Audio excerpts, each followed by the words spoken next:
Hey, thank you so much for joining me on the Mindset Conversation for Men's podcast. Today, my guest Christian is the founder of True North Productions. It's a video company that really focuses on heart-centered production for small businesses, video branding. Actually, just worked with him. It was phenomenal. Please go check him out. I got into a conversation with Christian about all things, really. Like, we talked about life, some religion. We talked about the deeper aspects that we can get into, whether philosophical or what we're experiencing. Really enjoyed this. It's a very raw, honest conversation. Some of the shit in it maybe not be what everybody wants to hear, but it is really important to know as men, we need to have conversations where we explore our own ideas and get into the real aspects of life. Thank you for listening. Let's go ahead and dive in. We all want to be the hero of something, but in order for there to be a hero, there has to be a villain. Like a part of our lives, being in life, this physical plane, to me, is understanding that there's dichotomy. It comes with entering into the world, I believe. Yeah. And so when I'm watching it, I'm always very intrigued by villains. Now, Bane intrigued me even more because he was so methodical. Yeah. Do you know how like the Joker is so emotional? Yeah. Everything he does is tied to emotion. And a lot of villains, everything is very emotional. Yeah. But with Bane, he was just methodical. Yeah. This is just what needs to be done. Yep. And it really got me. Like they're in the big fight scene, the first one. And he's like talking to Batman. He's like, I was wondering which one will break first, your body or your spirit. or your spirit. Yeah. And then Batman gets up and he still tries. And he's like, guess it's your body. Yeah. Interesting. Yep. And he's just methodical. Yep. But to me, there's no Bane, there's no Batman. What do you mean? Batman never becomes the person who ends up going and living a good life, giving his home away to the foster children, Yeah. creating a space for that gentleman to become Robin. If Bane wouldn't have stepped into his life and literally broke him. Yeah. Okay. Yeah, for sure. And Yep. so, like,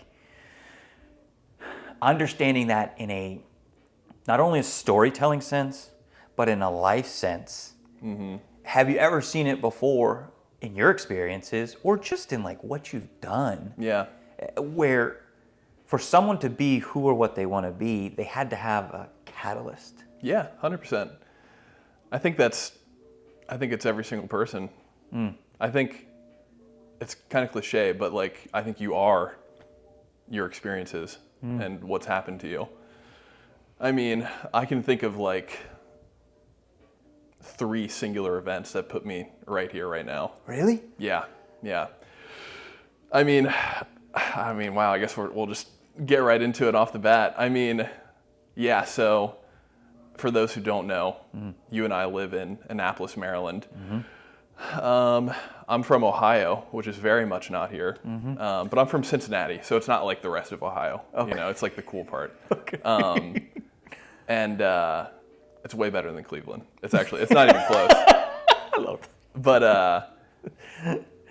But so like I'm only here because I decided to get into being a videographer. I only became a videographer because I joined the Navy, and the Navy gave me the ability to be. I only joined the Navy because I failed at college. And I only failed at college because I decided college isn't for me. And that all happened because, I mean, we're getting really deep right off the bat here, but I have a condition. I think it's categorized as a psychological condition, but it's not. It's more of a mental condition. And it's called depersonalization disorder. And it's essentially, for those of you who don't know, it's essentially you live in an altered state of consciousness, just like all the time. When you drink or when you smoke weed or do other drugs, the high that you feel is called depersonalization. And it's essentially you feel detached from your body and your surroundings. Everything feels like a dream, like physically. And when I was a kid, like 17, I smoked weed one time, not knowing that it can result in what's called depersonalization disorder, in which the sensation never goes away. Really? Yeah, and you're just constantly in a dream. And once that happened, I lost a lot of my ability to like focus and like, other mental capabilities that are required to be good in school. And I was like, damn, like, okay, there goes college. Like, I got to find something else. And luckily, I was always like more right-brained and like hated math and all that. So like coming to that realization and, realizing like I'm probably going to have to like pursue something a little more creative wasn't too troubling to realize. But yeah, if that hadn't happened, I wouldn't be sitting with you right now. I'd probably be like a teacher or something. So it was your bane was smoking weed one time. Yeah. One time. One time. Yeah. And then it literally... Now, does that give you the ability to watch yourself? Yeah, it literally feels like you're watching yourself. All the time, though? Yeah, like if I hold my hand out in front of me, like it doesn't feel like my hand. Interesting. Yeah, this was like 12 years ago, so I'm like completely used to it now. I don't even remember what it was like to not be depersonalized. But yeah, it's like this doesn't feel like my hand. It's the most bizarre, like I could never try to explain it. It's the most bizarre sensation. The closest I can come to properly explaining it is like, it feels like you're in a dream. And it's, some people, like I've seen psychologists before and they'll kind of interpret that as like a psychological, like, oh yeah, you feel like you're in a dream. You're just kind of like going through life, and it's like, no, like physically, like it's not a psychological thing. Right. Like I'm okay. My mood is fine. Like it's a brain, like physical brain thing. So yeah. Part of that though can be used for you. Yeah, totally. Like to be objective, that's one of the biggest things I try to help my clients do. Yeah. Is to step outside of themselves, to see themselves from a different angle. So they're not so stuck in their emotions or what their physical system is telling them. Yeah, totally. So you have like a built-in mechanism that you can use to do this. Yep. You just can't turn it off. No, never. Yeah, no, before I had this condition, I was a totally different person. I mean, I was a kid, so there's a good chance I would have developed and changed anyway, but like, yeah, it's like night and day. I became like super self-aware and like super, I don't want to say like philosophical, but just like thought so much more about myself and like everything, and yeah, it just totally changed me. So I didn't take that moment and then use it to go destroy a city like Bane did. Right. I imagine some other people who have this might have thought about doing that at some point, but yeah, I don't know. I just I prefer chilling and just kind of hanging out more than bringing justice to a civilization. How do you think that helps you in being able to create a vision of someone's brand, or, I mean, for me, right? Like we worked on mine, a vision of me. Yeah. Yeah, I don't know. I think I think so much more. Not necessarily more than others, but more than I used to back when I was normal.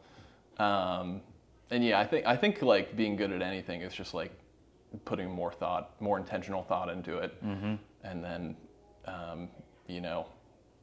putting something out, thinking more about it.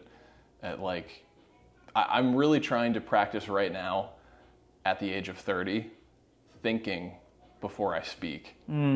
I still have the old me's, like I just speak straight from my gut, and I realized literally like 2 days ago, I had the conscious realization, like if I have something I want to say, I should wait a bit, think about it, and then say it. Well, it's interesting because literally your reality is, your mind has built a reality that makes you create space between who you are and what it is that's around you. but there's still a part of you where it doesn't take place with your words. So you could almost tie in like this shift that you had. Yeah. What's it called? Depersonalization. Depersonalization, which Yeah. to me is a superpower. Like, it's a fucking superpower Yeah. if you use it for you. Sure. Yeah. Right? Like, oh, okay, I'm getting ready to say this. Let me depersonalize this. Is this Yeah. going to come out of my mouth? How's Yeah. it going to be received? Huh. Yep. Maybe I won't say it. Sure. Yeah. Yeah. No, yeah, it's weird. I wish it would have, I almost wish it would have like taken me a little bit further away from who I was. Because like I still have some of my like fiery, like I'm very like quick to judge. I'm very like loud. I'm very like,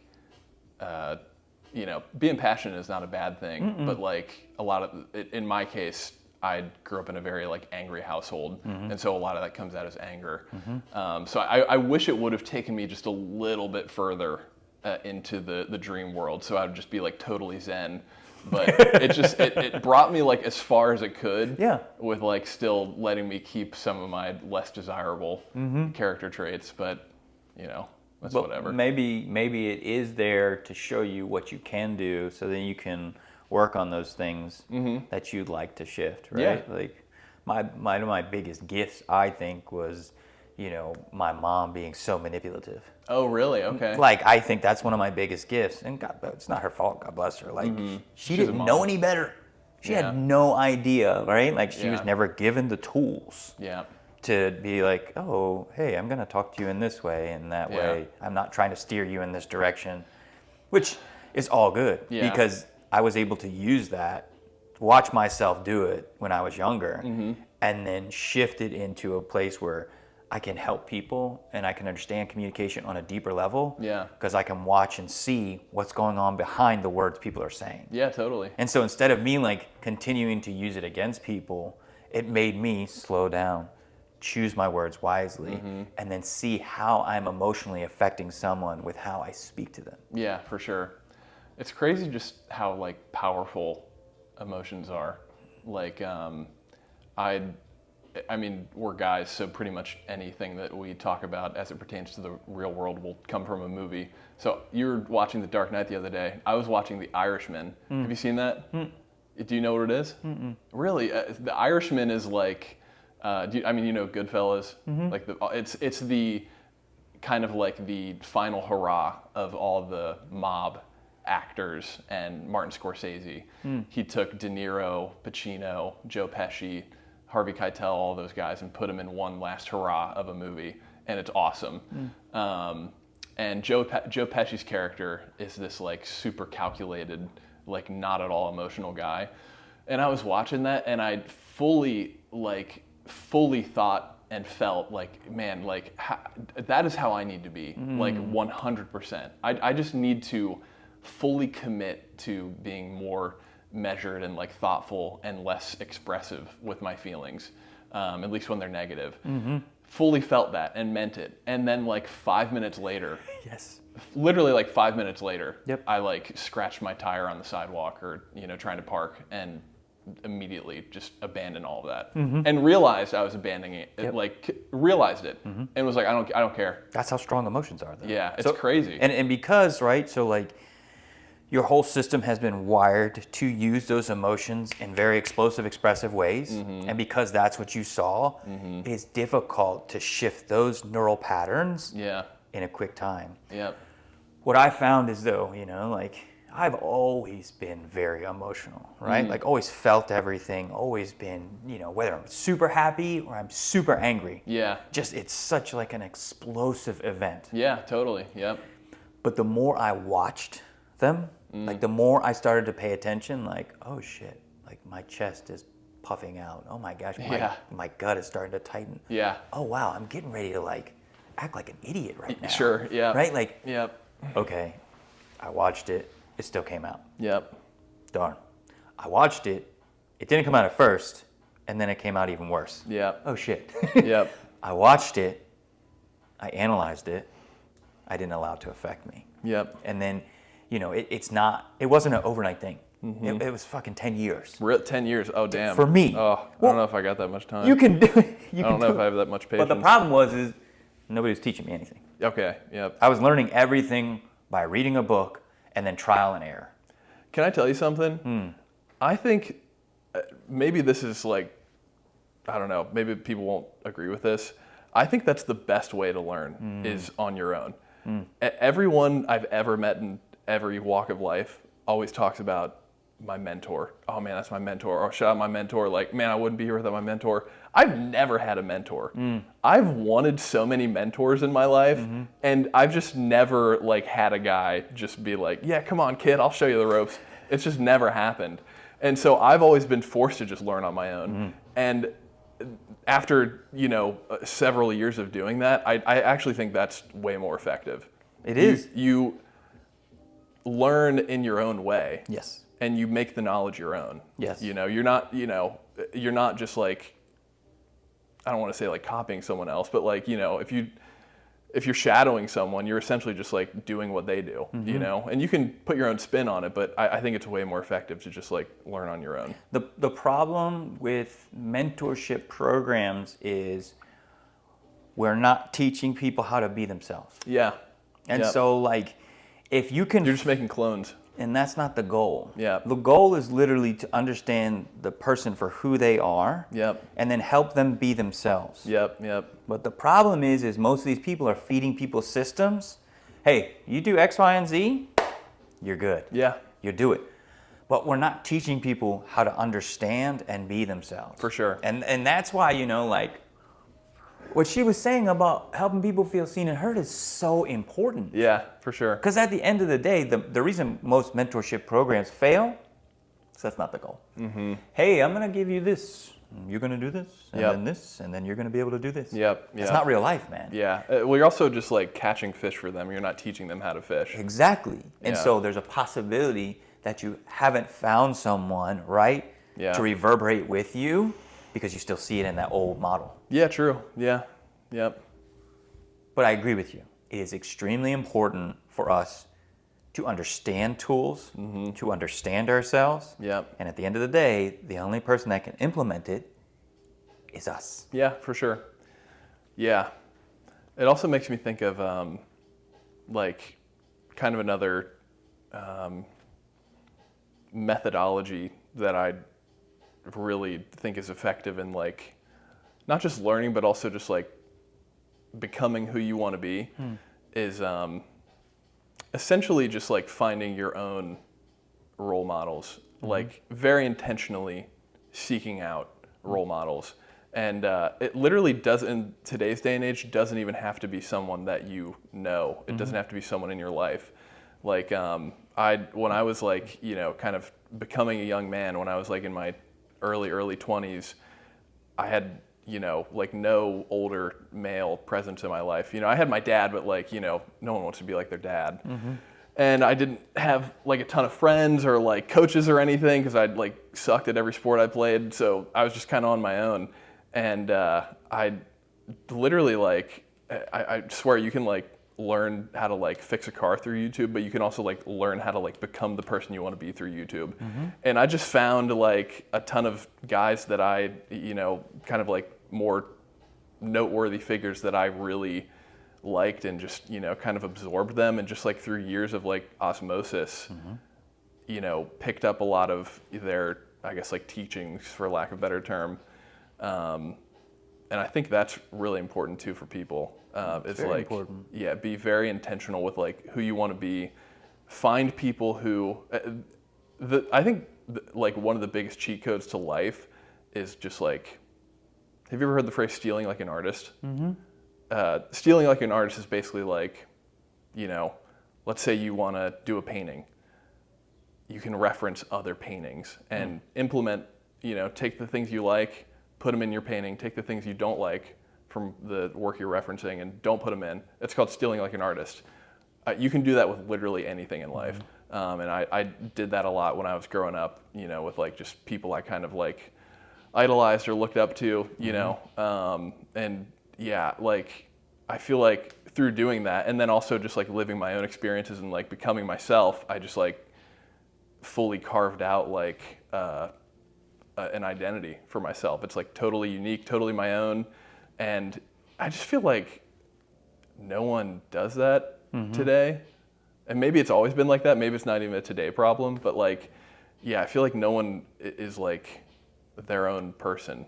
Everyone just seems kind of like, and maybe I'm just being pessimistic, but like everyone seems kind of like vapid. We're very molded now. Yeah, totally. We're very molded. So it shifted my perspective because I was so independent. Like when I broke my spine, wanted to make the shift, I was like, I'm not fucking listening to anybody. Yeah, I'm totally. gonna read my books and I'm gonna figure this shit out myself. Yep. I was listening to a podcast. Tim Ferriss messed me up. That's what happened. I was off everything. I would only read books. I wouldn't listen to anything, watch TV, listen to music, nothing. I would only read. And then I was like, who's this Tim Ferriss fellow with this 4-hour work week? Yeah. Let me read this. Yeah. So I read it and I'm like, this is weird. And then I was like, okay, I'll start listening to his podcast.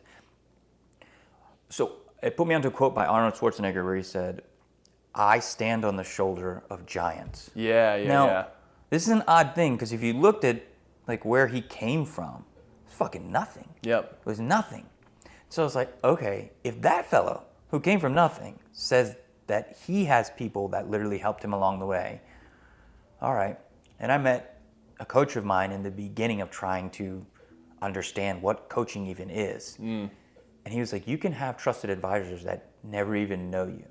He's like, so what you can do is read books, and then you can understand an identity of those individuals. You can take those, put them into a notebook, and literally have your own trusted advisor board.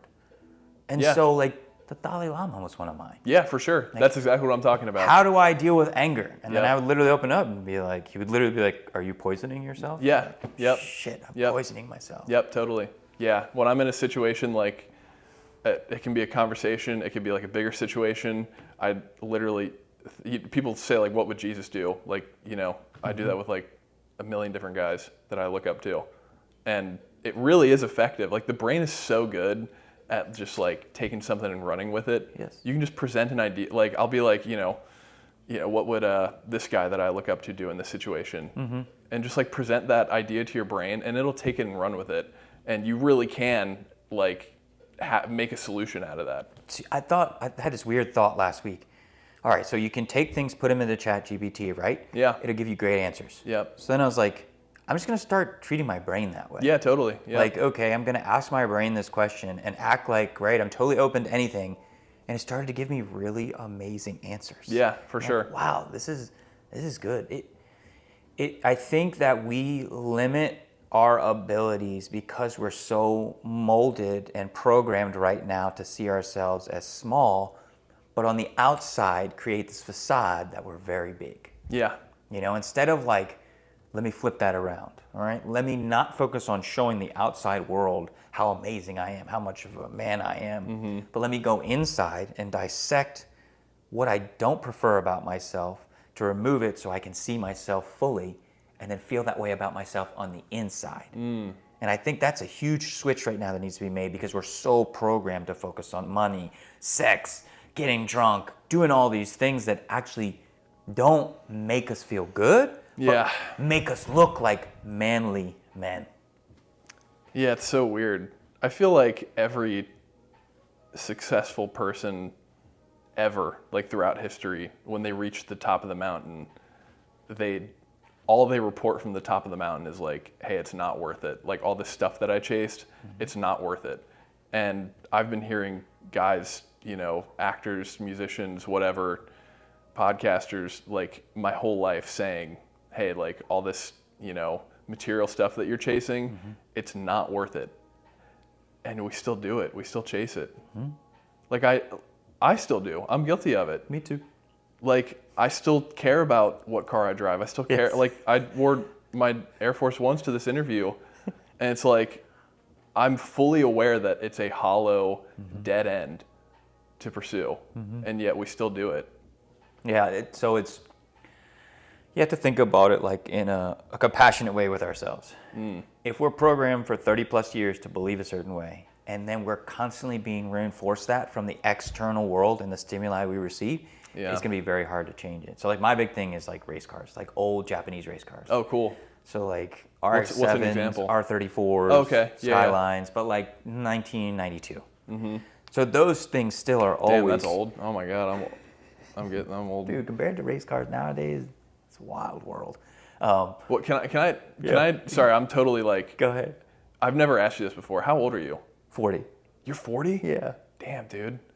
Damn, I hope I look as good as you. I'm 10 years away. Thanks, man. Wow, you're killing it. Thank you. That's awesome. And so like those cars are what I grew up on. Yeah, Like, okay. that was all I ever aspired to have. And so I still constantly, I drive a Sequoia. Yeah. I love my Sequoia. Yep. But it has taken me 5 years now. Yeah. And I still have those thoughts. And my buddy Chad, shout out Chad, I still sometimes show him like pictures. Hey, look at this R34. Like, Yeah. right? But the difference is now I know that those things have nothing to do with my self-worth.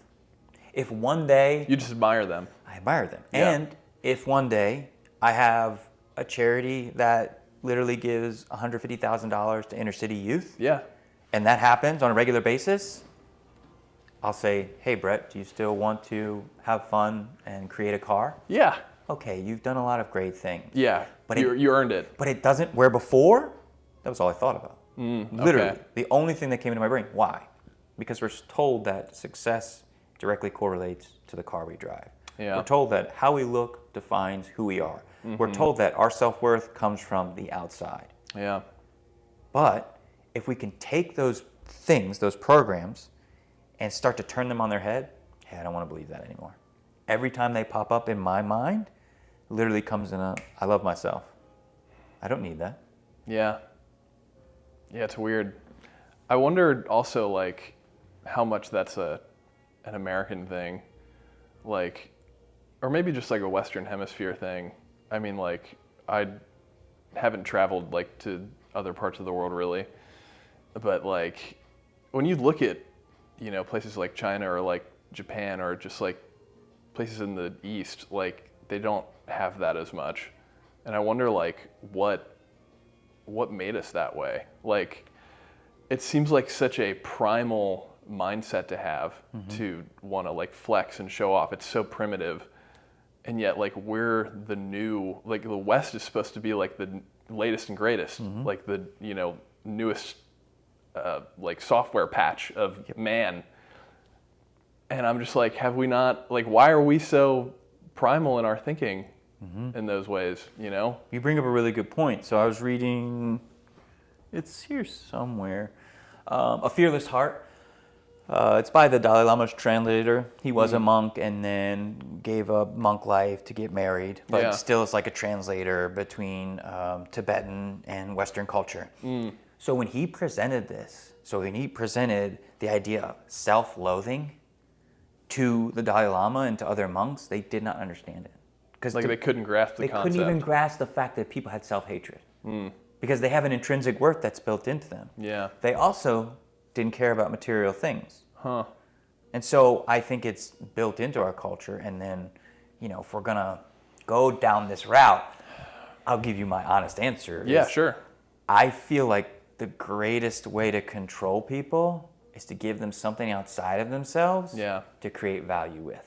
Okay. So if you want to control people, tell them, hey, you need this really big house. Yeah. Oh, you just got a big house? Guess what? They got a bigger house. Yep. You need a bigger house. Oh, you got the new Mercedes? They got the new Mercedes truck. Yeah, totally. Oh, you need the new Mercedes truck. Yeah. So then what are we doing? Constantly looking for something outside of ourselves to make us feel good about who we are. Yeah, That's a great way to control people. Yeah, it is. I don't know what, it's like, I don't know what instills that in us. Like, no one ever like came up to me and told me like, Nope. People told me the opposite. People told me like, family is all that matters. And I still like don't listen to it all the way. Like I still, pursue those things. It's weird. Yeah, I don't know. I wonder if like America has always been that way. Like I wonder if you go back to like, it seems like now that's like literally like every single person, that is their goal, is to like become rich and famous and hyper successful and like flex. It seems like it's literally every human being. Like I wonder if it was always like that here. Do you think it was? I don't think so. I think that there probably was a time where we were so close to depression and we were so close to world wars that we had to be with ourselves. Yeah. Which sucks because tremendously difficult times ground us as humans. Like in my perspective, we're the only things on this earth currently that are both physical matter and spirit. And so that puts us You don't think dogs are spirit? I think dogs are There's loving meat. Oh, man. and they're kind and maybe, now we're going to go on a pretty big stretch. Let's go. Maybe some of them are humans incarnated as dogs, but I think physically on this plane, the only thing that can be both is human. Okay. Which then puts us into this constant struggle. Okay, I want to love myself and trust myself. I want to be a part of this human experience where I get all this stuff and I do all these things. Yeah, for sure. And so it's like, how can we find a way to manage both, right? Be a part of the world. Yeah. Create our version of success. Yeah. But at the same time, still sit with ourselves in peace. Yeah. Yeah, it's all about balance, I guess. I find it really interesting how, like, the universe, no matter what, is going to find balance. There's inherently balance in everything. Like, literally every single aspect of life has balance to it. Or we'll find it. Yeah, or we'll find it. And that's the weird part. Like Batman and Bane. Like, had to have balance. Yeah, it's so weird. I wanted to mention this when you were first talking about this. I'm just trying to find any excuse to talk more about Batman. Well done. when you were talking about Bane and you know how he's the bad guy, you know, like, it's weird how if you just, like, for 1 second actually, like, look into why someone is the villain, quote unquote. Correct. It's like, are they? Correct. If you literally take just one step into looking into, like, why they believe what they believe or think what they do, it's like, I don't know if they are now. It's like, is Batman maybe the villain? Could he be? Because Bane's whole thing is, you know, he wants to destroy Gotham. Okay, if you're living in Gotham and you just hear that and you're like, you know, what the fuck? Like, I don't want to get nuked. Like, but when you hear Bane explain it, he's like, well, Gotham is a completely corrupt, evil, fallen, decadent, just like kind of a pit of a society. And it brings harm into the world. It needs to be cleansed in order to help restore balance and harmony onto the planet. And it's like, yeah, that's kind of true. It is a horrible place. You have the Joker and Two-Face running around, and, like, your best hope is this guy who dresses up like a bat and just beats the shit out of people. That's the best they got. The best they got. So it's like, is he the villain? I don't know. That's a good point. It's perspective. Yeah. Like, because you can, okay, let's say two people, right? We walk down and we just start walking down the street and two people are arguing. We could take either side. Yeah. And I'm sure that both of them would feel strongly about what they are arguing about. Yeah. And so it's like, I try not to ever get so stuck in this is good, this is bad. Like, there's the Dalai Lama in one of his books is like saying he has difficulty with his higher people who are his advisors to, like, his country. Because one of them will present an idea, someone just did this. We need to make sure we act now. And he'll go, I can totally see your perspective. Yeah. Let's do that. And then one of his other advisors will come later in the day. Hey, they just did this, but we got to make sure we don't act. So we show them that we are very patient and calculated. And he'll be like, yes, let's do that. Yeah, okay. And then both of them will come to him like, hey, you told us both yes. What are we supposed to do? Because if we get so stuck in a certain perspective, right, we all have to make decisions. Yeah. But if we're so vehemently stuck in a perspective, how do we ever expect to understand ourselves? Yeah, or anyone else. I don't know. But, like, it kind of makes me wonder, like, is anything true? Is anything true?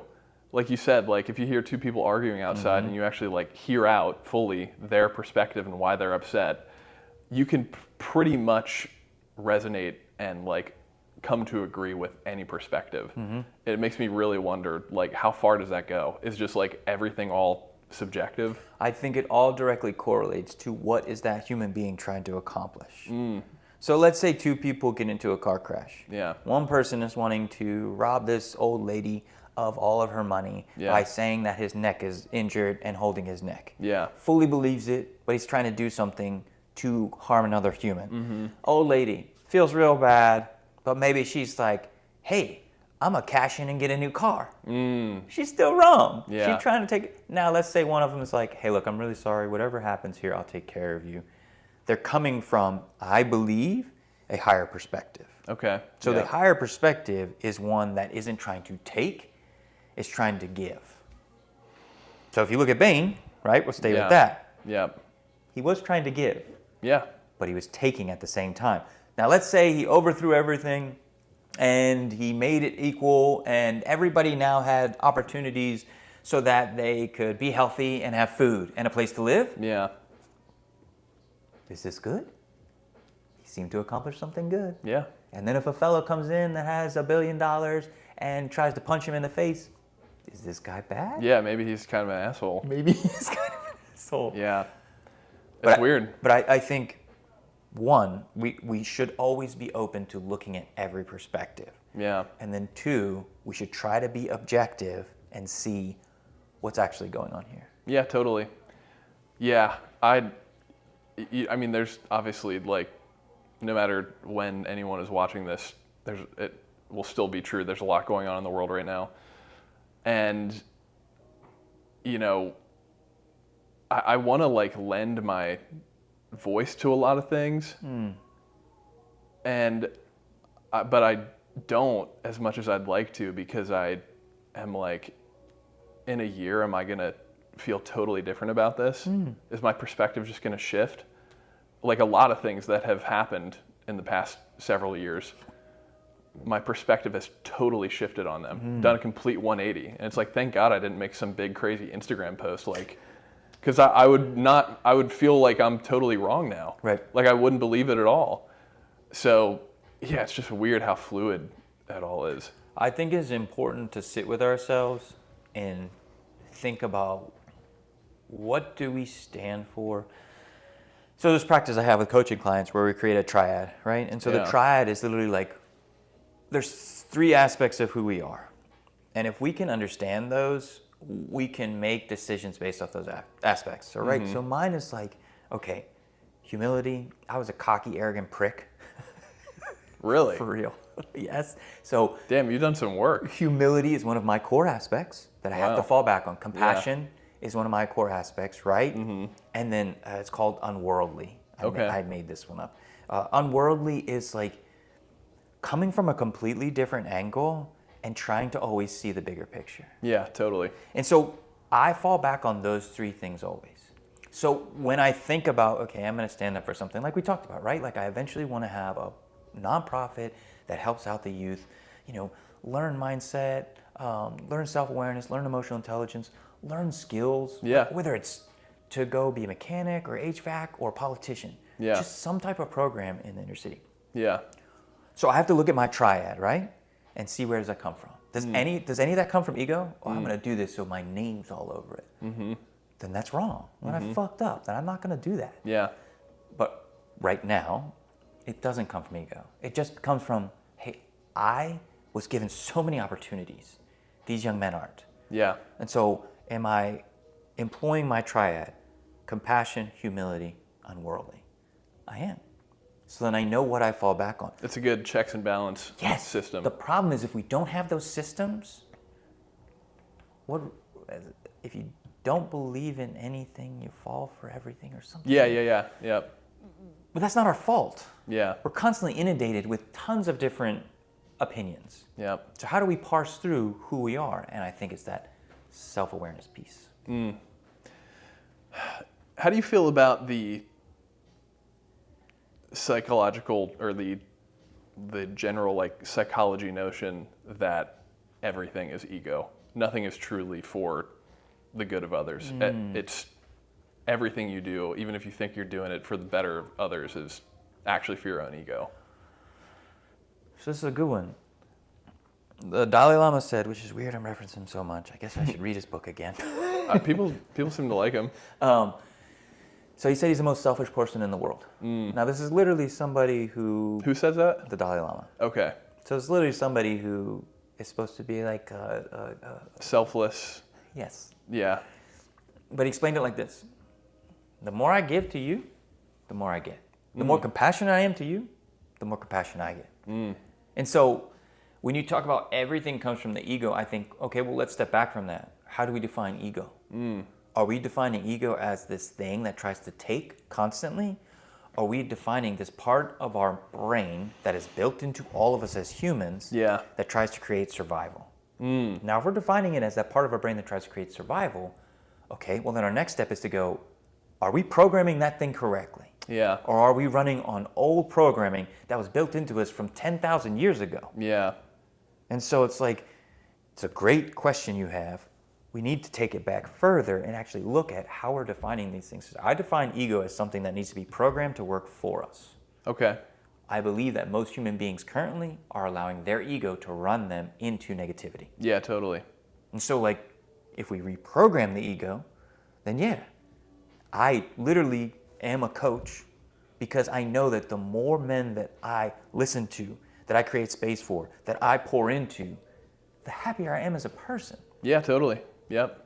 You know? It's, my dad always used to say, like, you know, if you're having struggles with, you know, internally, like mental health issues or whatever, you're stressed out, you're sad, whatever, he was like, don't try to help yourself, go help others. And watch how much better you feel. And it's true. It is true. I think just like helping others just gives you a boost. And it also just like, you take your mind off yourself. So much of my issues are just because I'm thinking about myself so much. Like if I never thought about myself, if I had no sense of self, like I would not have depersonalization disorder, I'm sure. Yeah. So yeah, there's a lot of truth to what you're saying. It's good to give back. I do think that some men give back to others. Too much. Yeah. Yeah, I can I tell you something? Maybe this is shitty. That pisses me off. When people are like too nice and just like, it really like makes me like irrationally angry. I'm like, dude, chill. Right? Chill. This is like performative at this point. Like I'm uncomfortable. Yeah. Like you're like insulting yourself because you like didn't pull my chair out far enough. I don't even need you to pull my chair out. I'm 30. Like, relax. It's all good. So what could it be inside of you that is mirroring what you see, which causes anger? That might have been too deep for me. What do you mean? There's something in you Yeah. that gets hit when someone constantly does nice things for others. Yeah. And so understanding that can really help you know yourself. I'll give you a great example. Every once in a while I go over to the barbershop. Fucking awesome people, right? Yeah. All the barbers. That one over really there? good people. Nice. But sometimes they have very egoic people in there. I have to watch myself to make sure I don't say something rude to someone, because when I see their false ego, which is bravado, Yeah. I know it's insecurity. Yeah. It triggers my being pissed off because that's who I was. Yeah. And instead of being Oh, who I see I what you mean. am, Yes. I immediately want to cut through them with a katana, Yeah, totally. with my words. Yep. But guess what? That's literally pulling me back into the old person that I Yeah, don't want to be totally. anymore. Yep. So that's how I am seeing in someone else what I am allowing anger to go over on. So there's a reason why you get so frustrated with these people. Yeah. It's because it's hitting something inside of you. Yeah, totally. I think I have suffered from being a people pleaser in my life. And I think I probably do see some of myself in that. I'm like, oh, that's so, like I was like that, oh my God. And I get angry at myself. Yes. And then angry at them. You project it on them. Yeah. Instead of going, wow, I remember when I was like that. Yeah. I feel bad for you. Yeah, exactly. Since I feel bad for you, I have compassion for you, so I need to do nothing. That's a switch. It's not an easy switch. Yeah. At least it wasn't for me. Yeah. Maybe it'll be way easier for you.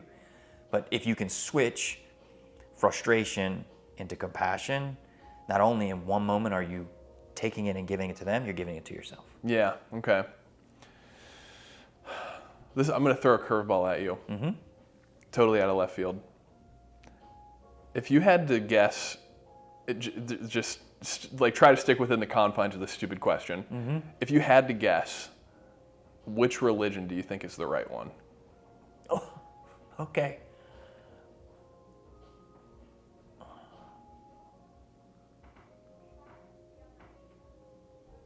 I don't know if you can define it, because in my perspective, this is going to piss off a lot of people. Each religion currently in the state that they're in is serving people in the religion instead of people in general. Okay.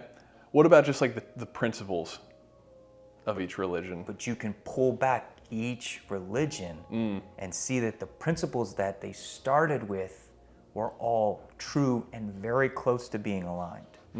So Yeah, totally. if you pull back Christianity, if you pull back Buddhism, Yep. if you pull back the Muslim religion, like all of these things were about helping each other out and Yep. coming from compassion. Yeah. Given to others, Yeah. not having an ego. It's not what it is right now, though. Yeah. And so that creates a conundrum. Isn't it weird how they're all the same though? No, it makes total sense. Yeah. But it makes me think like, I struggle with religion. And it's kind of shitty because my name's Christian. So like if I wanted to go be Muslim, like I'm fucked. But Brother Christian. exactly. But I struggle a lot with, because I was raised super religious. And I just like, I don't know. I try to like think from the perspective of a higher power who would have like created this whole thing. And I'm like, would I really like punish someone and like send them to eternal hellfire for like not picking or even being exposed to the correct religion? But think about that. What is the best way to control people?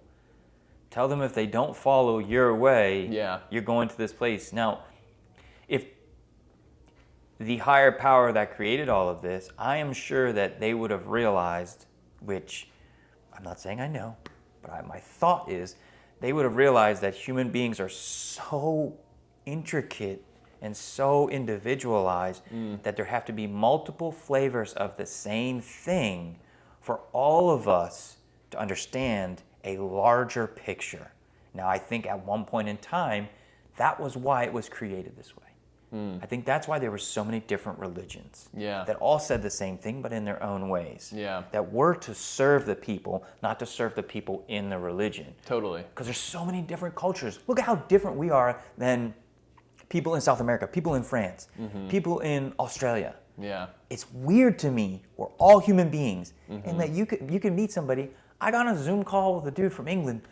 I didn't know what he was saying. It's like, for sure. I'm trying to have a piss, mate, or something. He's like joking around with me. Yeah. And I'm like, all right, if you have to go to the bathroom, it's no problem. He's Yeah. like, no, He's like, no, I'm making a joke. I'm making a joke. And I was like, But let's say we were force-fed one thing. One, if we're force-fed one thing, about 90% of us are going to revolt. We're so individualized. Yeah, totally. So two, if we were given a bunch of different aspects that all related back to the same thing but were different in their own ways, that'd be a great way for us to see something like love or compassion and not create dichotomy. Shitty part, what happened? It created dichotomy. But in my perspective, it's because it fell into the hands of men and women who wanted power instead of creating love. Yeah, it all boils down to that, I think. But when I think about the religion thing, it just makes me think like, I feel like because every religion at its core kind of preaches the same principles,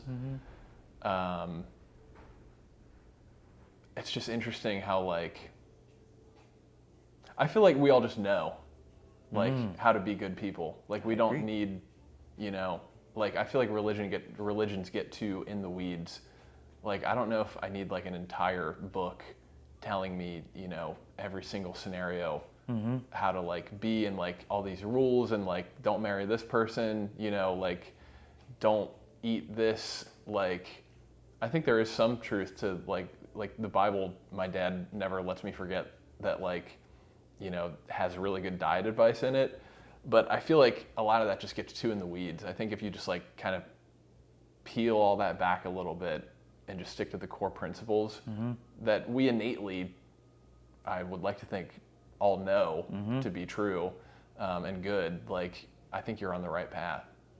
Is that weird to say? No, I agree with you. And Yeah. I agree, a major principle of religion was supposed to be community. Yeah. And I think community is a really good thing where we come together and we share stories and we share our thoughts. I do feel like we are built in with programming that is positive that literally gets deprogrammed from us. You think so? 100%. Damn. Yeah, I think that's a great job by whoever made all this up. Like, and I'm talking about the people in power. Oh, okay. The Okay. best way Gotcha. the best way to control us is to deprogram all of our positive things. That's weird. This is a bit of like a leap, but from what we're talking about, but it's a little more surface level too. So if you want to get back up in the clouds, we can totally do that. Oh, good. But it's interesting talking to you, because I mean we've had, you know, quite a few conversations, but we've never really like gone in depth like this. And I'm seeing like how much more of like an ethereal, like higher thinking person you are, and like so much of my thoughts throughout the day are like so grounded and like surface level and have to do with like the physical world. So it's interesting having this conversation with you. And maybe you can speak to this. A realization that I've come to recently is like, you know, every civilization, take America right now for instance, everyone, it seems like, is in this fight to make the country better, however they see fit, you know, and everyone just every day is like, you know, trying to vote for this person, speaking on this issue, trying to like get people to sign this, what's the thing called when people sign a thing a bunch of times and it gets, you know what I'm talking about? Legislation? No, not legislation too, but like a. I'm gonna sound like an idiot. Declaration? No, I sound like an idiot. I don't know. When people are like, "Hey, we're collecting Veto? signatures," I don't know. Never mind. People are like always trying to like fix civilization, and I've come to the realization that like every single civilization, it doesn't matter. It doesn't matter when it was, who it was, where it was. Every single civilization eventually becomes an oligarchy. Do you know what that is? What's an oligarchy? Oligarchy is where essentially like the system, the civilization becomes completely corrupt, and like 5 people at the top control everything. And it fails. Yeah, and it fails. And I'm just like, it makes me wonder, like, because I care a lot about like world issues and try to get involved, like I was saying, and you know, there's different like organizations that I help out with, and I'm just like, is it worth it? Like, let's say, I would say America's pretty fucked up right now. I'd say it's incredibly fucked up. I actually think we're literally like living through the fall of America. Like Rome. Yeah. I think we're experiencing it like right now. And it's weird how like boring it is. Like when I think of the fall of Rome, It's a I'm smart like, design. yeah, but when I think about the fall of Rome, I'm like, oh man, it's just been this like epic. There's like fire and people running around. But no, it's like boring. Slow and boring. Yeah. Yes. But I think that's where America is right now. And I am like, So if damn. you know that, are you still open to put your energy towards causes you believe in? Well, here's what I think. I'm like, you know, let's say America falls and like, you know, people want to get involved with some other system or way of doing things to build it back up, to make it better and fix everything. Well, guess what? That's what America originally was. We said, hey, we don't like the way Britain's doing everything. They're a super corrupt, evil empire, and they're like, you know, making our way of life miserable. We're gonna we're gonna have a revolt, and then we're gonna fix everything. And what do you know? 300 years later, we're exactly what Yes. we fought against. And it's just like in The Dark Knight, they say, you either die a hero or live long enough to see yourself become the villain. We become that. And so I'm just like, is it even worth trying to fight the good fight, quote unquote? Like, let's say America topples, a new group of people comes into power and they're like, we're going to fix everything. Give it like 200 years, they're going to be right back to where we started. Yes. You know? So if you look at that, right, which is, it's very good self-awareness of seeing yourself and then understanding the backdrop of the bigger picture, and looking at history. So take that and then look at the world itself. Yeah. The world is constantly going through seasons. Yeah. Now, one of my favorite things walking to here from my truck is to look at the flowers. The flowers aren't always there. Those flowers I see, they die. It is what it is. And so, like, are you okay with knowing that America, what it is now, is a cyclical thing that will go away and something else will come back? Now, if you're okay with that, are you still willing to do whatever you want to do while you're around to let yourself be yourself?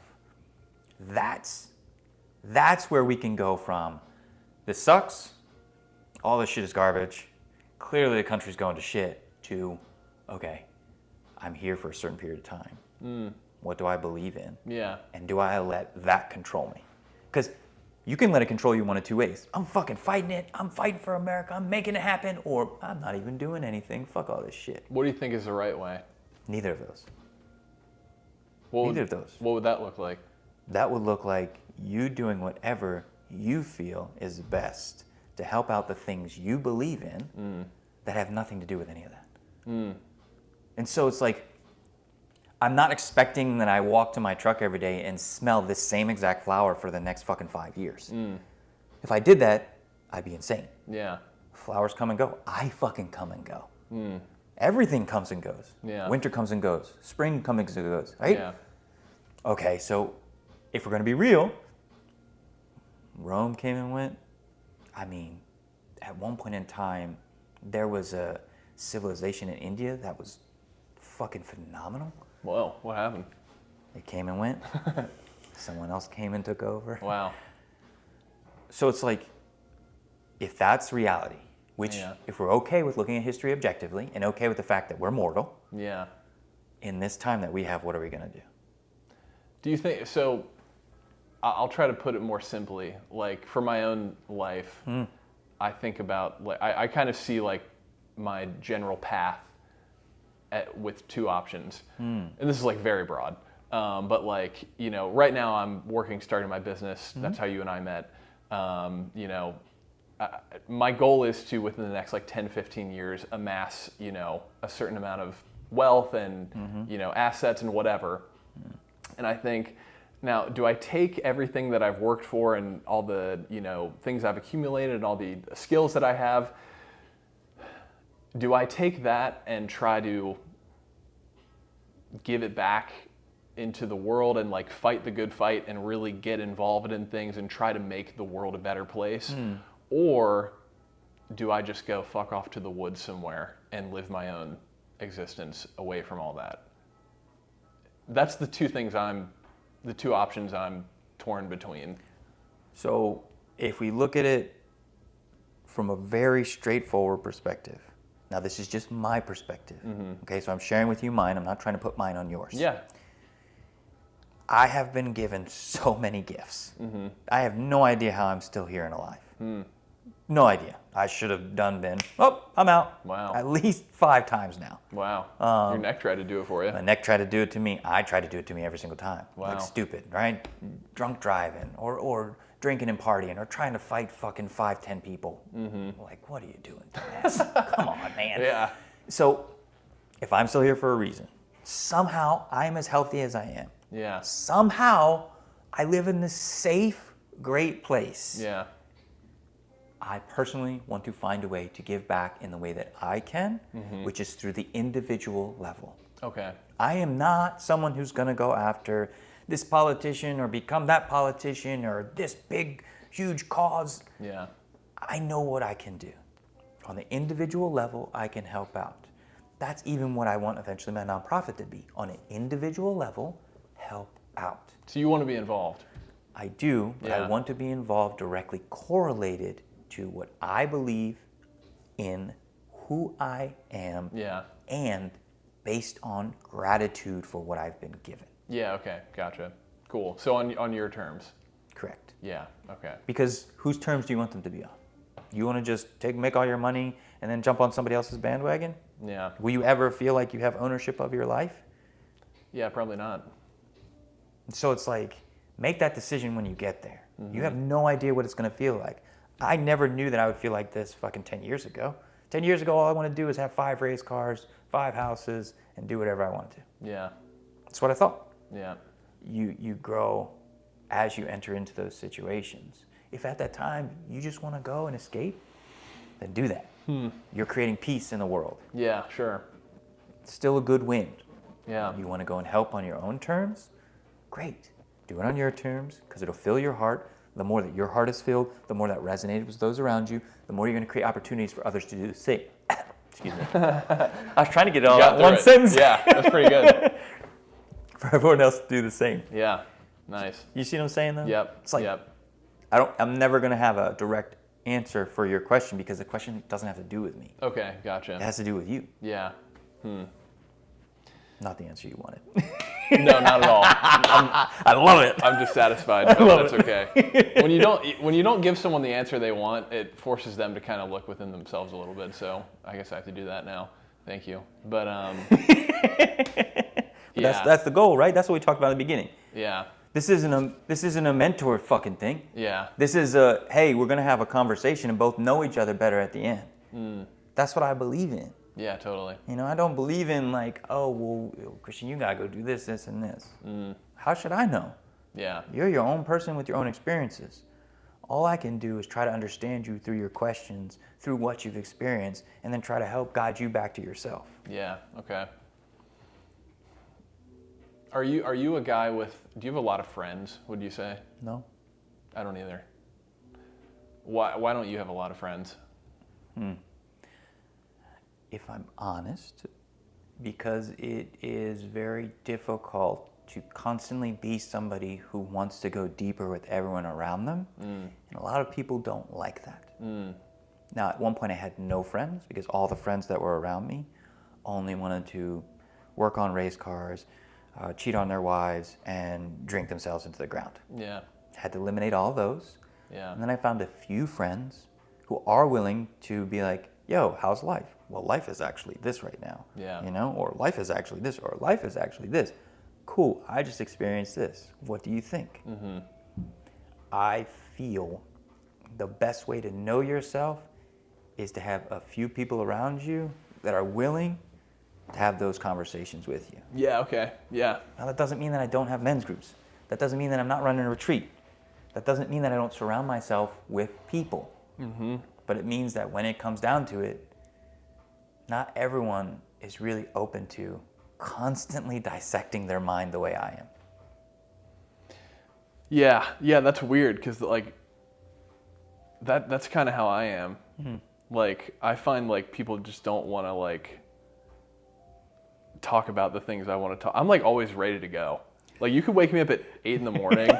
and be like, dude, did you hear about this thing that just happened in Ukraine? And I'm ready to go. You're in it. I'm in it immediately. I'm plugged in. Nice. I'm on. Yeah. Let's go. Yep. And like, yeah, people just like aren't into that. People just want to like, I think a huge part of it is like people love drinking so much. And like, because of my condition, I can't drink. That's good. It is good. Yeah. It's really good. I actually think sometimes like, dude, if I didn't have this, I'd probably be an alcoholic because I definitely have like an addictive personality. Yeah, see, it's a gift. Yeah, Your in a way. condition is a huge gift. Yeah, yeah, definitely in several ways. It does suck sometimes, but like right now, for instance, like I can like barely see you. It's so weird. Like you can see me looking at you, but it messes with your vision in a way that like you look so flat and like gray.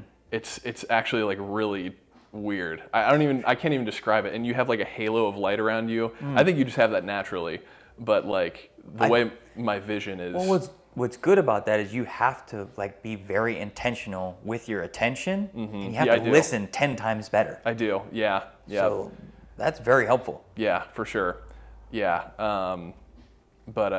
And can be very difficult. Yeah, totally. And thank you for saying I have a halo. You do. That's really awesome. Yep.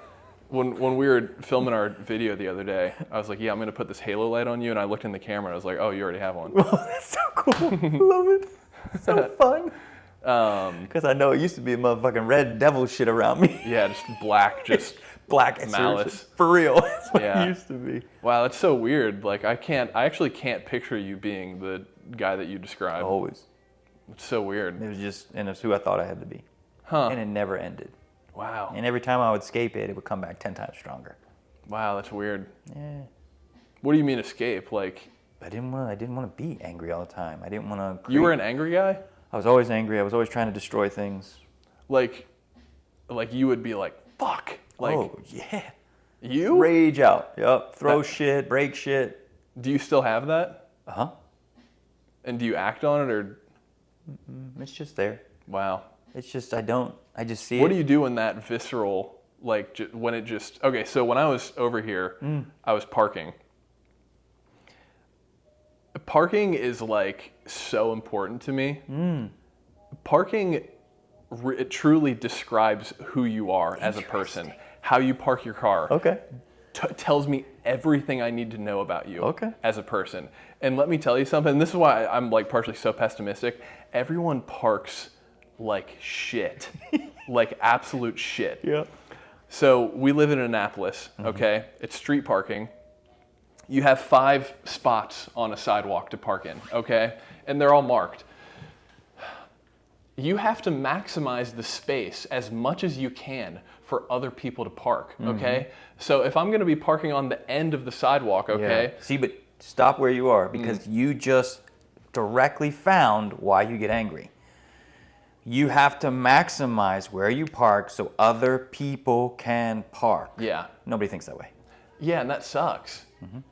But like, so I'm over here, I'm trying to park so I'm not late to this podcast, and there's a guy parked on the end of the sidewalk, and he leaves like 4 feet of space between him and the end of the parking spot. Yep. And so did every person behind him. And it's like, damn, everyone just sucks. Like, Well, they're all selfish, but they're not knowing they're selfish. People Yeah. don't know. well, that's what I'm saying. They just have There's no awareness there. they're not even selfish. It's they literally don't even have the concept that other people exist. Correct. But I still hold them at fault for that. It's like, be aware. You can't hold people at fault for something that they can't see. I hold deer at fault for getting hit by cars so much. It's like, evolve. It's been 100 years. You have watched so many of your friends and family So get good. turned into pink mist. Don't do it. Evolve, Can't, bro. You're expecting something to do something it can't and it doesn't want to do. The only reason that you figure out, holy shit, this is the way I see the world now. School's not going to work. I need to get into the Navy. I need to understand videography. I would like to end up doing this for careers because you chose that. You can't blame people for not choosing. Can you blame people for like just like not being considerate? Nope, You can't. it's not their fault. Can it be their fault to some extent? No, it really isn't.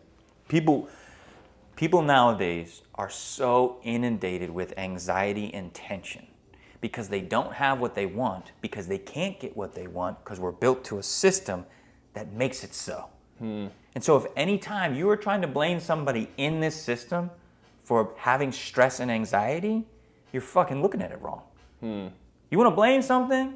Blame the system and then blame yourself. One, you can't change the system, so I'm not going to focus on that. I'm just going to talk about it every once in a while. Two, I'm going to focus on me. Because if I'm getting mad at something that I can't control because of something that someone else can't control, I'm literally just stabbing myself with an arrow, and then instead of pulling it out, shooting another arrow into that arrow. Oh, wow. Okay. Well, that's not good. But like, let's say you have the ability to affect change. Like, Okay. obviously, me talking about parking cars is going to go viral. you know, and let's say because I mention how shitty everyone parks, Yeah. it becomes a movement, you know, likely will. And it's like hashtag don't park like a dick face. And, you know, they're talking about it on CNN, the president holds a thing about it, whatever. Right. And then everyone learns how to park right. It's like, okay, you know, I held others accountable. I expected more of them. And now that problem is fixed. But you did it with negativity. If you use negative to try to create something constructive, you will always get negativity back. Really? You think so? 100%. Hitler tried to do a great thing. Hitler was also... We're not going he viral was now. also loved by his mother and probably loved his mother. So I'm not saying that He was a good painter. people don't... Really? Yeah. That's so interesting. He's a failed art student. And so the interesting, like I never thought of this guy besides anything but pure evil until, and he is fucking evil. But Yeah. the Dalai Lama, Well, he's like Bane. Like he thought what he was doing. weird. Why do I keep talking about Dalai Lama? Yeah. I was listening to him on one of his talks, and he was like, not everything is pure good or pure evil. And he was like, even Hitler loved his mother. So if you try to label everything as pure evil or pure good, you are going to end up unhappy. And so it's like with the parking thing, right? Now, let's change that. Okay. You started parking. You parked. You were calm about your parking. You saw other people not park in a good way. Right. And you were like, hey, I forgive you. You have no idea what you're doing. I hope you get better at parking.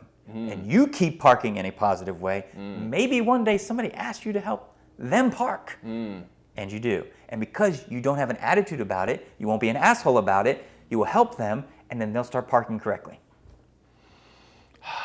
Well, I've been driving for about 15 years now. It has yet to happen, but I'll take your word for it.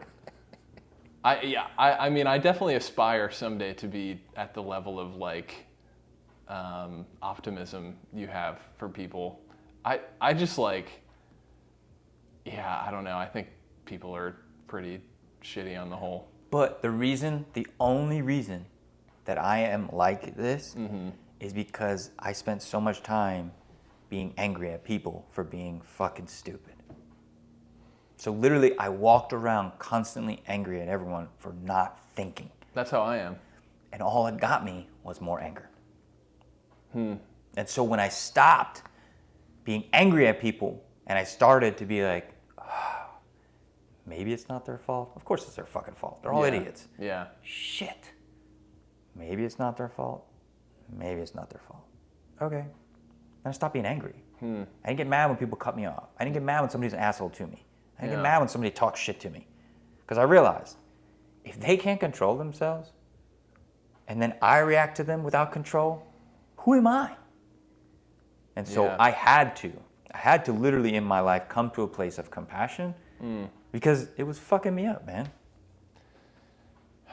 Yeah, that just seems like so hard to get there. Like thinking about putting myself there mentally to where like someone parks like a dick and I like have compassion for them, like it actually creates physical pain in my chest. Yeah, because you're looking at the bigger thing. You just Yeah. need to look at the small thing. Okay. When I park, am I calm? Yeah. Oh, I just scrubbed my tire. Can I be calm? Okay. That's the start, man. Yeah. It all has to start with very small, consistent steps. If you try to go immediately, like we talked about, this thing wasn't real. This office wasn't real.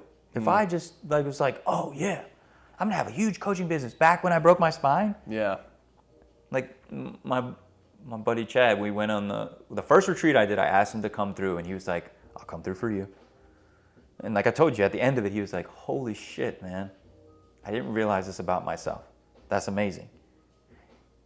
And he said, I just want to tell you, your 16-year-old self, if he would see you now, he probably would have punched you in the dick. I'm like, explain, that's hilarious. This is a very funny visual. Yeah. And he's like, that guy would have never wanted to talk to you about any of the stuff you talk about now. Wow. He would have been very uncomfortable. Wow. Weird. He's right. So it's like, no, don't look at the like, oh man, no, somebody who didn't park right, I'm compassionate. Look at it like, can I be compassionate with myself when I scrub my tire? Yeah, okay. Yeah. Yeah, I see what you're saying. Small, consistent steps. Yeah. All right, so we're going to end with two fun things. 3 fun things. Okay. Let's go. 1, just because it's you. What's your favorite Batman movie and why? Now, you thought talking about Hitler was going to piss people off. So, the favorite Batman. So, for those of you who aren't aware, which I wouldn't see how, but so I'm considered to be like the global expert on anything Batman. Batman aficionado. Yeah, yep. Love it. I'm the Batman fan. All right. So I've gone on record saying the best Batman-related piece of media, singular best, is The Batman, starring Robert Pattinson. Really? Have you seen it? You know, it's weird. My son said the same thing when I asked him after I talked to you. Yeah, your son's a I great guy. didn't watch it because Yeah. I thought I just was like, no way he could pull this off. Isn't that the fellow that was the vampire Twilight. fellow? Yeah. But he pulled it off. I mean, he was still playing a bat, so Oh, wow, that was a really good twist you used. thank you. I mean, I've thought of it a million times, but I'm... All right. So, that's your favorite? Wait, have you seen it? No. Oh, go home and watch it. It's the best Batman. So why? So I don't care what anyone says. Like, Batman is at his best when he's grounded. Batman is by his nature, a more grounded superhero. He's not even a superhero. He's a guy. That is his appeal. That is why he stands out among every superhero, is because he's so much more relatable. And, you know, like, I think people are just like, your mind can only go so far, you know? Like, when people see, like, the Avengers and people are flying and there's lasers and explosions, it's like, on paper, that is, like, fantastic and whimsical and amazing that, like, you know, this god came to this planet and, like, there's this great war. It's like, wow, that's crazy. But people, like, can only take in so much of that. Stories that really impact people are the most intimate ones. And Batman is a perfect character for intimate, personal stories. You know, it's very grounded, very real, and I think that's just more compelling to people. And this new Batman movie with Robert Pattinson is super grounded, super gritty, super realistic as compared to like our world that we're living in, as much as a Batman movie can be. And I mean, that's just like at its core. I mean, if you talk about like the execution, I mean, the fact it didn't get nominated, I'm just like totally blowing out this mic here talking about Batman. The fact it didn't get nominated for any sort of like best cinematography, I know what happened. It simply has the best cinematography of like any movie of the past, I'm going to say 5-6 years. But because it's a superhero movie, they couldn't, they felt like, oh no, it doesn't count. The cinematography is beautiful.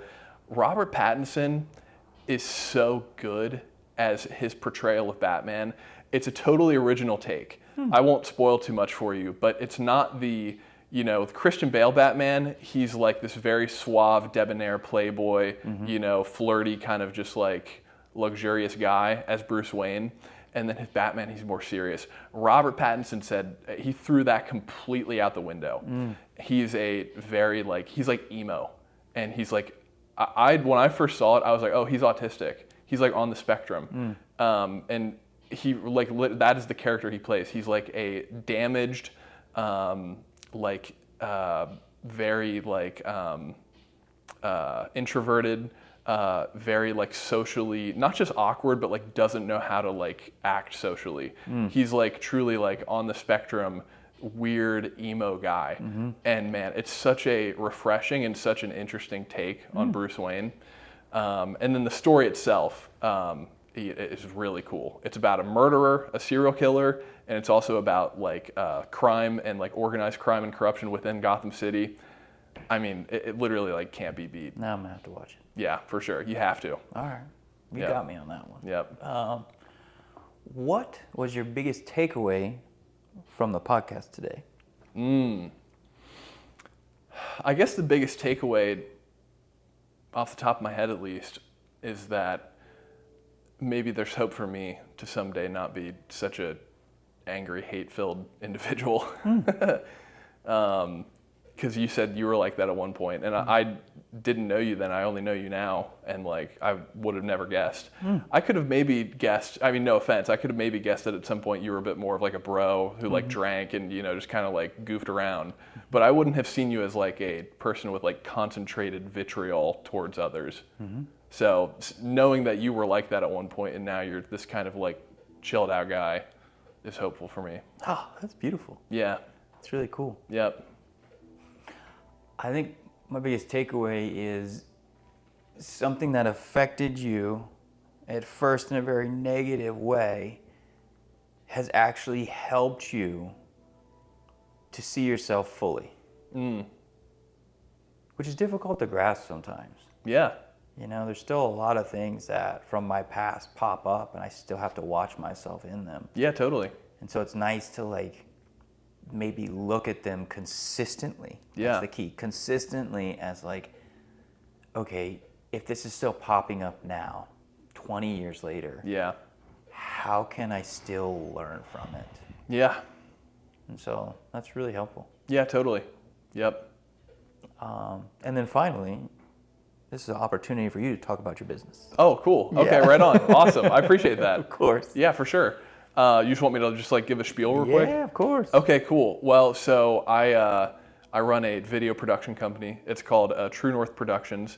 We're based out of Annapolis, Maryland, because I didn't already say that 30 times in this podcast. Brett is one of my first clients. I just started, as of the time of recording, just started True North a couple months ago. I was doing video contracting for the Air Force through IBM, and it was just like this kind of like, I don't know, soulless, like boring video job. And I was just like, I got to start my own thing. And yeah, so we, I would say mainly do marketing videos, like more advertising, promotional type things. But I'm going to sound so unlikable. I called it True North because I'm so sorry to anyone who I'm about to describe. I feel like quite literally like every video production company is just, they do a disservice to their clients with how little they care for like the craft. And I'm not saying that I'm like amazing or that I'm the best, but I do like care a lot about doing a good job. And like when we were filming your video the other day, like, man, I thought like I put so much thought and like care into like making sure that like that looks good. And so I called it True North because I was just like, God, I'm gonna sound like such a cock. It's like when people, do people ever ask you to like explain your tattoos? It's gut wrenching for me at least to be like, oh, well, this samurai means that I'm a warrior. That's how this feels right now. I called it True North because it's like, this is the direction that like video production and like video like marketing needs to be taken. Yeah. And it's nothing crazy. I just like care more about the end product than I think most. And you care about the people you work with. Totally. Yeah. I'm not here just like, it's not commerce for me. Correct. Like there's art and commerce. Like I definitely want to like make money, but like I still care a ton about like making something that looks really good and like stands out and is original and isn't just, like pointing a camera. There's heart. Yeah. That's my biggest thing is there's heart in what you do. I appreciate that. Thank you. Yeah, and that's just like the gap that I saw. Like when I moved here, I just looked up like Annapolis production companies just to kind of get a lay of the land. And I was just like, oh my God, like, because Annapolis is like such a cool community. And I literally see it as like I sound like such a pessimist. I see it as like the last bastion of like the American dream. I think all of America was supposed to look like Annapolis. That's what we were told. And, this is kind of all we got. And it's such a cool community here. Everyone's so tightly knit. Everyone's so, got their own cool little businesses. And I saw the videos that, these production companies around here were making for the community. And I was just like, oh my God, like something about this has got to change. So, Yeah, I don't know, that was a very long-winded answer. But if you want videos that don't completely suck, go to True North Prods, True North and then PRODS, short for productions, truenorthprods.com. In a couple weeks, you'll see Brett's video up there. And I'm telling you right now, I said it when we were recording, I was like, this is like the best scene I've ever like lit, or like, this just looks so good. It's going to be at the top of my portfolio. So good. Yeah, I'm not even kidding. Like when I'm finished with that, it's going to be awesome. I'm pumped. Yeah, it's going to be great. Yeah, it was really great. I mean, you can tell that Christian loves what he does and cares about, what he's doing. So I recommend him completely. Thank you. Thanks, bro. It's really fun, man. You're the man. Appreciate you, bro. Yep, I appreciate you, That Brett. was awesome. Yep, thank you.